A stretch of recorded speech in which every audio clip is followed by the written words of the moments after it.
Hey everybody, Mr. Gibson here. So for this assignment, you guys should have opened this up, and it gives you kind of an introduction, and then it gives you some patterns for you to observe.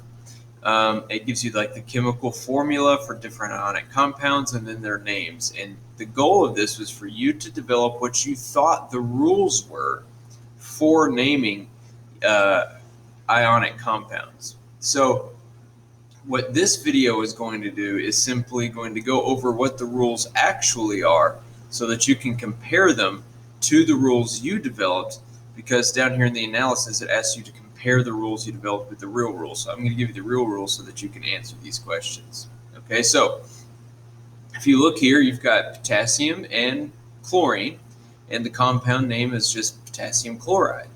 So, and then you've got calcium and oxygen, and it becomes calcium oxide. So the rule of thumb kind of with this first section here with part one is when you're using monatomic ions, so ions that are made of just one atom off the periodic table, with the representative elements, so that's 1A, 2A, 3A, 4A, 5A, 6A, 7A, those columns, okay? This is not counting the transition metals. All you do is write the name of the cation and the name of the anion. That's it. It's pretty simple, right? So we know that cations keep their name.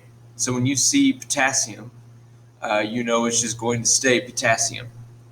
Anions, monatomic anions, they always change to where their name now ends with IDE. So you'll just take the root of the name and make it end in IDE. Okay, so it becomes potassium chloride. So like down here, it says use your rules to write the names of the following compounds. So Na is sodium, oxygen O is oxygen. So, but oxygen is now an anion because it's in this compound, so it's sodium oxide. Okay, down here we've got lithium and bromine. Bromine is now an anion now, so it's lithium bromide.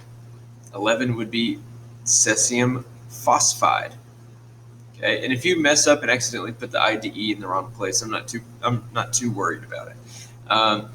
Number 12 would be gallium oxide. 13 would be rubidium iodide. Calcium fluoride, magnesium oxide, and finally 16 would be aluminum nitride. So unless you have these element names memorized with their symbols, it's important to always have a periodic table out when doing this. That will curb a lot of your frustrations, okay? Now, for this top part here, 1 through 8, it wants you to take the name and convert that into the formula. Remember, all you do there is find the symbol, find its charge based on its group number, and then swap and drop the charges, or crisscross them. So you'll take the numbers of the charges, move them down, like crisscross them, and then drop the positive and the negative, and just leave the number, and that will give you the formula. If you're super stuck on that, you can look up sodium bromide, and it will give you the formula. You can look up aluminum oxide, and it will give you the formula. The purpose of this is not for you to get stuck and frustrated. The purpose is just for you to learn the rules for how to name them. Now, part 2. We've got a different scenario here, pretty similar, but we've got a little bit of a curveball thrown in here. So here we've got another set of rules you're going to write for how to name these kinds of ionic compounds. And it gives you these samples here. So Fe2O3 is iron 3 oxide. FeCl2 is iron 2 chloride, and so on and so forth. So we need a new rule, because we've got these Roman numerals in here now. Okay, so here's the rule. You still write the name of the cation followed by the name of the anion. However, these cations, the ones with the Roman numerals, are transition metals. They're in that middle block of the periodic table. So you're going to, the tricky part about transition metals is they can have multiple different charges. So for this one, if you were just to write iron oxide, I don't know which kind it is, because iron can have a +2 charge or a +3 charge. Okay, so here's the rule. For ionic compounds with transition metals as the cation, you must write what the charge is as a Roman numeral when you're writing the name of the cation. And then for the anion, you still just write the name of the anion. Make sure it ends with IDE.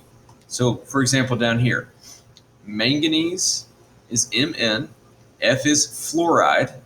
Okay, so if we were using the rules from part 1, we would just leave it at manganese fluoride. But manganese can have multiple different charges, so we've got to figure out what its charge is. This is the trickiest part of all of this. It's kind of reverse engineering to find the charge. So the next question is, well, what is the charge of manganese?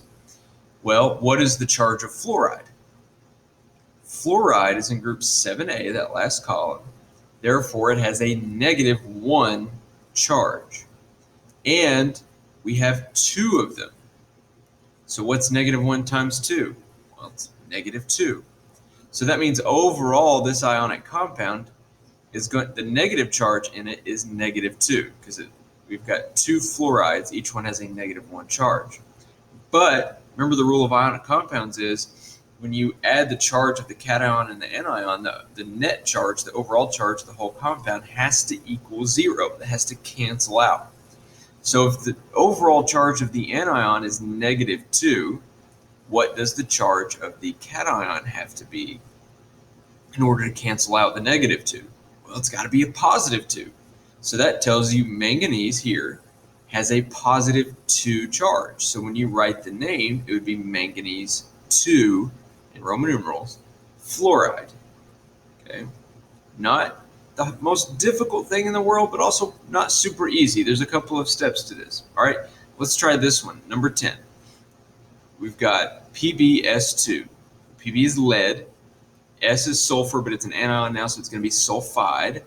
So lead sulfide would be its name if we were following the rules from number 1.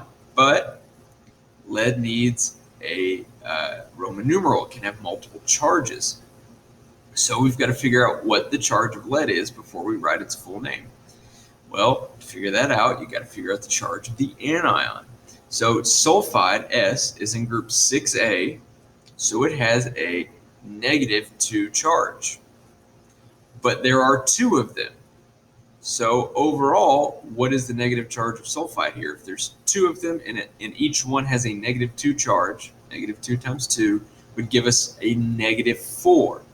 So that means the charge of lead has to cancel out a -4. So what cancels out a -4? Well, a +4. So that means lead's charge is going to be a +4. So when you write the name for this one, it would be lead 4 in Roman numerals, IV, sulfide. Okay. Number 11, we've got scandium and chloride. It's going to end up being scandium 3 chloride. This would be lead 2 sulfide. Here it would have a +2 charge, and you can see why this is important, because these are 2 totally different compounds, because lead can have different charges. We've got to know which one we're talking about. This one would be nickel 2 phosphide.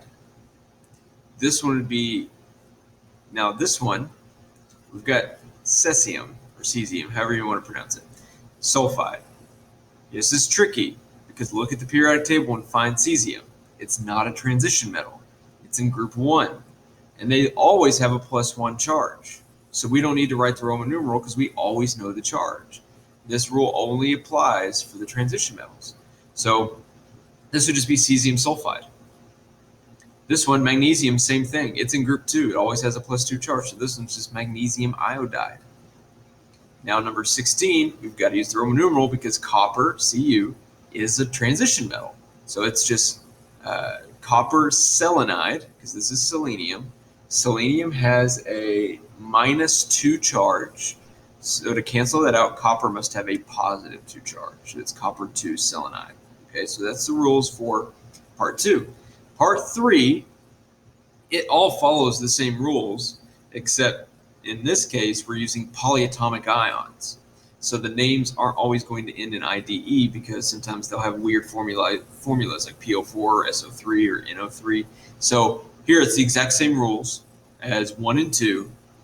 You write the cation and the anion name. So for like number 9, we've got copper 2 hydroxide. OH is hydroxide. OH has a -1 charge. You've got 2 of them, so that's overall a -2 charge. To cancel that out, you need a +2. All right, this would be zinc phosphate. PO4 is phosphate. The trickiest part about naming these is not the rule, because you kind of have the rules down from 1 and 2. You're still just writing the cation and then the anion. The tricky part is knowing the names of polyatomic ions. Okay, so it's really important that you become familiar with those. 11 would be sodium bicarbonate. 12 would be ammonium. NH4 is ammonium. Fluoride. 13 would be tin, which is SN, TIN, tin. 2, acetate, because C2H3O2 is acetate. 14 would be lead. 2, nitrate. 15 would be iron.